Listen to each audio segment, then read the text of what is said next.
राजस्थान में 199 सीटों पर मतदान हुआ है। प्रदेश में बम्पर वोटिंग हुई है। 1862 उम्मीदवारों की किस्मत ईवीएम में कैद हो गई है। 3 दिसंबर को नतीजे घोषित होंगे। राजस्थान विधानसभा चुनाव के लिए राज्य के 200 में से 199 सीटों पर मतदान हुआ। चुनाव आयोग के मुताबिक प्रदेश में 74% वोटिंग हुई है। 199 सीटों पर 51,890 मतदान केंद्रों पर आमतौर पर शांतिपूर्ण और निष्पक्ष मतदान संपन्न हो गया है। 5 करोड़ से ज्यादा लोगों ने अपने मत का इस्तेमाल किया।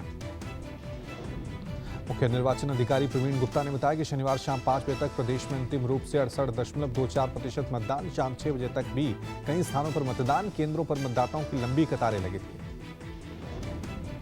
चुनाव आयोग के मुताबिक फॉर्म 17A की जांच के बाद आज मिल सकेगा अंतिम मतदान प्रतिशत के आंकड़े। रात 12 बजे तक 74% मतदान दर्ज किया गया।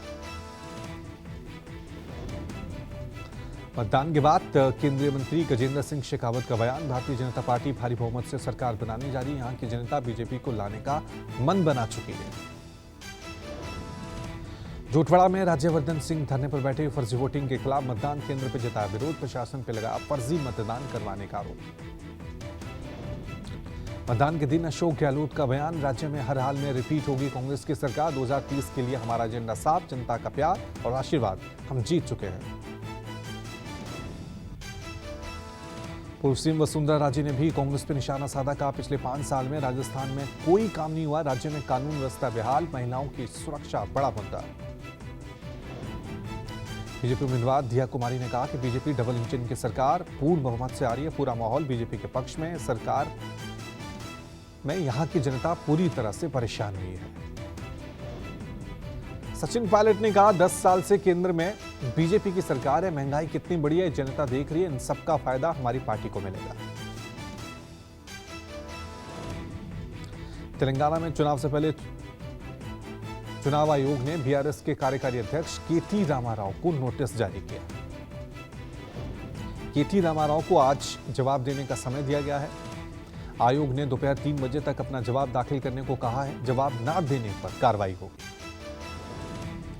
कि नोटिस उन्हें हाल ही में टी वर्क्स में नौकरी की भर्ती की उनकी घोषणा के संबंध में जारी किया गया है।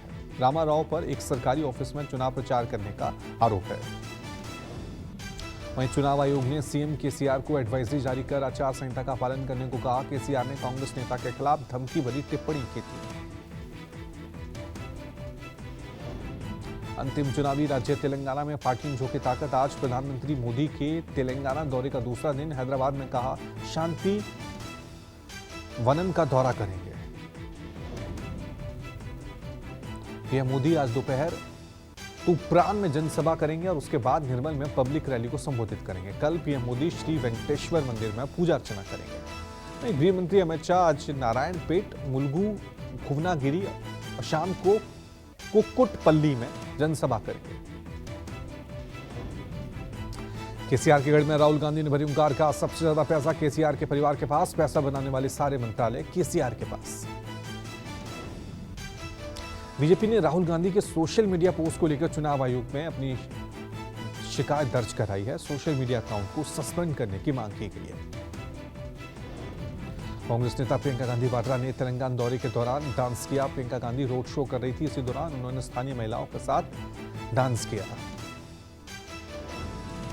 तेलंगाना विधानसभा चुनाव के लिए बीजेपी दिग्गजों का तूफानी प्रचार। गृह मंत्री अमित शाह ने पाटन चेरू में जनसभा की। खैरताबाद में रोड शो किया। नड्डा ने सिकंदराबाद, मशीराबाद में रोड शो किया। पत्रकार सौम्या विश्वनाथन हत्याकांड के 4 दोषियों को उम्र कैद की सजा। दिल्ली की साकेत कोर्ट ने सजा का ऐलान किया। 2008 में गोली मारकर हत्या की गई थी। रवि कपूर, अमित शुक्ल, बलबीर मलिक और अजय कुमार मर्डर केस में दोषी करार दिए गए हैं। कोर्ट ने एक अन्य दोषी को 3 साल की सजा सुनाई है, लेकिन उसकी सजा पूरी मानकर उसे रिहा कर दिया जाएगा। इम्प्रिजनमेंट की सजा दी है और एक जो 5वां एक्यूज्ड अजय सेठी है उसको 14 साल जितना वो अंदर रह चुका है उसी बेसिस पे उसको रिलीज करने का ऑर्डर।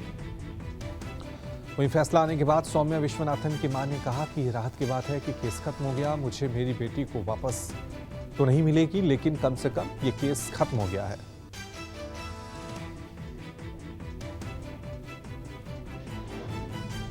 आज पीएम मोदी के मन की बात कार्यक्रम का 107वां एपिसोड सुबह 11 बजे होगा प्रसारित।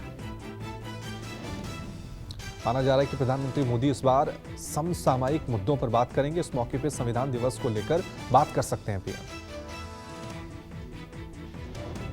संविधान दिवस के मौके पर सुप्रीम कोर्ट में बाबा साहेब की मूर्ति का अनावरण करेगी राष्ट्रपति द्रौपदी मुर्मू। एक अन्य कार्यक्रम में उपराष्ट्रपति भी संबोधित करेंगे। राष्ट्रपति द्रौपदी मुर्मू सुप्रीम कोर्ट परिसर में डॉक्टर अंबेडकर की प्रतिमा का अनावरण करेंगी। जेडीयू ने खेला दलित कार्ड। संविधान दिवस पर भीम संसद में सीएम नीतीश देंगे संदेश। पटना के वेटनरी मैदान में आज भीम संसद रैली का जेडीयू कर रही आयोजन। जेडीयू की ओर से लोकसभा चुनाव पहले दलित वोट बैंक को एकजुट करने की कवायद के तौर पे देखा जा रहा है। अखिलेश यादव भी संविधान दिवस के मौके पर करेंगे जनसभा को संबोधित। अखिलेश कानपुर देहात के माती में संविधान बचाओ महारैली को संबोधित करेंगे। उत्तरकाशी की सिलक्यारा सुरंग में रेस्क्यू ऑपरेशन में बाधा ये ड्रिलिंग मशीन के आगे का लोहे की जो रॉड है वो टूट गई है। ड्रिलिंग रोकी गई। शनिवार को ऑगर मशीन के सामने लोहे का सरिया आ जाने से उसका ब्लेड टूट गया, जिसकी वजह से एक बार फिर रेस्क्यू ऑपरेशन धीमा पड़ गया। करीब 10 मीटर के फासले पर अटकी 41 जिंदगियां। रेस्क्यू ऑपरेशन में जुटी एजेंसियां दूसरे प्लान की तैयारी में जुटी हैं। पहला प्लान है कि टनल में वर्टिकल तरीके से रेस्क्यू ऑपरेशन चलाया जाए। इस पर शीर्ष अधिकारियों ने मोहर भी लगा दी। दूसरा प्लान है कि ऑगर मशीन के ड्रिल करने से जो 10 मीटर के करीब ड्रिल बचा है उसको मैनुअल तरीके से खोदा जाए।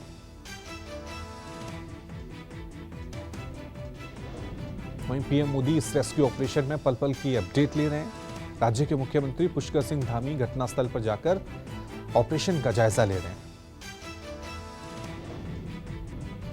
दुर्घटना परिसर के ओपन एयर ऑडिटोरियम में आयोजित एक संगीत समारोह के दौरान हुई। मरने वालों में 2 लड़कियां शामिल हैं।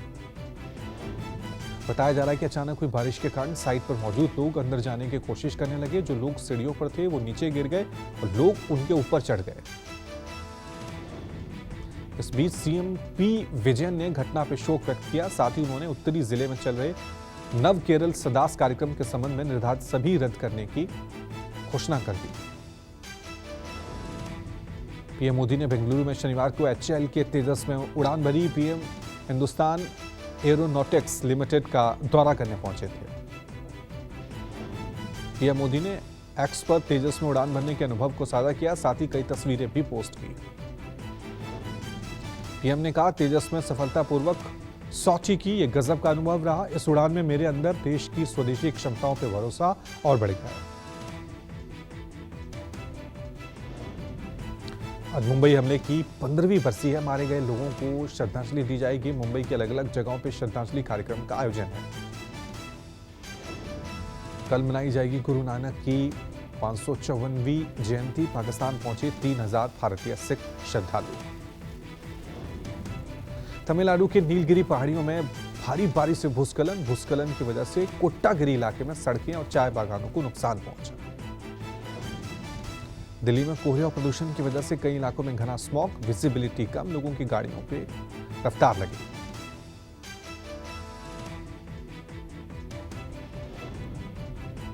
केंद्रीय गृह राज्य मंत्री नित्यानंद राय का बड़ा बयान। तेजस्वी यादव और लल्लन सिंह जेडीयू को तोड़ने में लगे हैं। जल्द ही सब नीतीश कुमार को छोड़कर चले जाएंगे।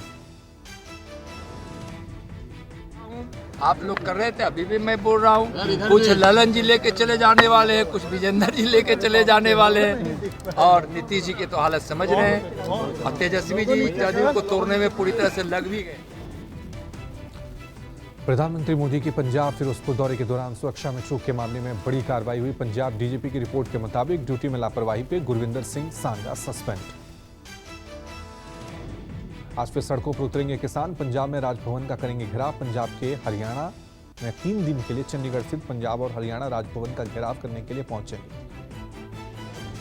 बताया जा रहा है कि आज पंचकुला में किसानों का महापड़ाव होगा, जहां आगे की रणनीति तय होगी। किसान कर्ज माफी और एमएसपी गारंटी कानून जैसी मांगों को लेकर विरोध जता रहे हैं। राष्ट्रपति द्रौपदी मुर्मू आज से 2 दिन के उड़ीसा दौरे पर 27 नवंबर को पारादीप बंदरगाह प्राधिकरण द्वारा आयोजित बोईता वंदना समारोह में शिरकत करेंगे। आज प्रयागराज में ब्राह्मण महाकुंभ। आज ब्राह्मण महाकुंभ का आयोजन परेड मैदान में आयोजित होने वाले ब्राह्मण महाकुंभ में देश भर के 18 राज्यों से लाखों ब्राह्मण शिरकत करेंगे। ब्राह्मण महाकुंभ सुबह 10 बजे से दोपहर 2 बजे तक आयोजित होगा, जिसमें यूपी के सभी जिलों से बड़ी संख्या में लोग शिरकत करेंगे। दावा है कि ब्राह्मण समाज के लगभग 1 लाख लोगों का जमावड़ा होगा।